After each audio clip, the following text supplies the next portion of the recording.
চৈত্রের এক মধ্যরাতে বুকের কপাট খুলে দু বাহু বাড়িয়ে আমি অপেক্ষা করছিলাম কোনো এক নারীর জন্য।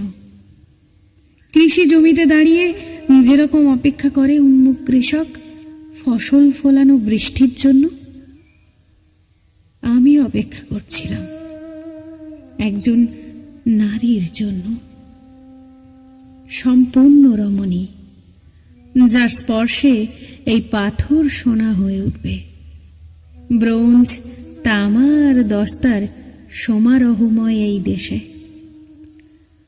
আমি অপেক্ষা করছিলাম চৈত্রের নির্জন মধ্যরাতে, দুহাত পাখির মতো মেলে ধরে হৃদয়ের মধ্যযুগ উৎসারিত সমস্ত আবেগ সঞ্চারিত করে নিছক এক নারীর আকাঙ্ক্ষায়।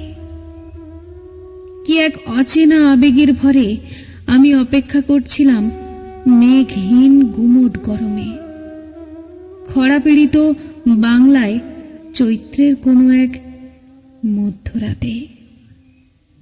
দু বাহু মেলে ধরে বুকে টন টনে ব্যথা নিয়ে এক পরিপূর্ণ নারীর জন্য, যে নারী আমার ছোট এক কামরায় গুহা তুল্য বায়ু চলাচলহীন ম্রিয়মান ঘরে শতাব্দীর সুবাতাস বয়ে চলে আসবে অকাতরে। তার গৃহপ্রবেশের সঙ্গে সঙ্গে হঠাৎ আলোর ঝলকানি লেগে ঝলমল করে উঠবে ঘরময় সকল আসবাব, যার প্রতি পদপাতে সুরভিত রক্ত পদ্ম ফুটে উঠবে।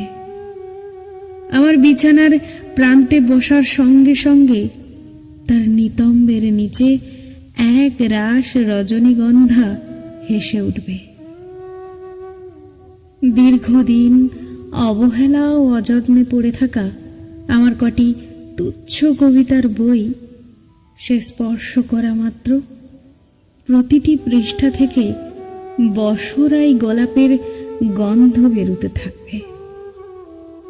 অবশেষে এই চুম্বন রহিত ঠোঁটে সে তার ঠোঁট মেলাতেই সৌগন্ধমণ্ডিত আমার ওষ্ঠ থেকে অবিরল ধারায় নিঃসরিত হতে থাকবে গালিবের গজলের মতো কালোজয়ী অনিঃশেষ পংসিক্ত সম্মোহ।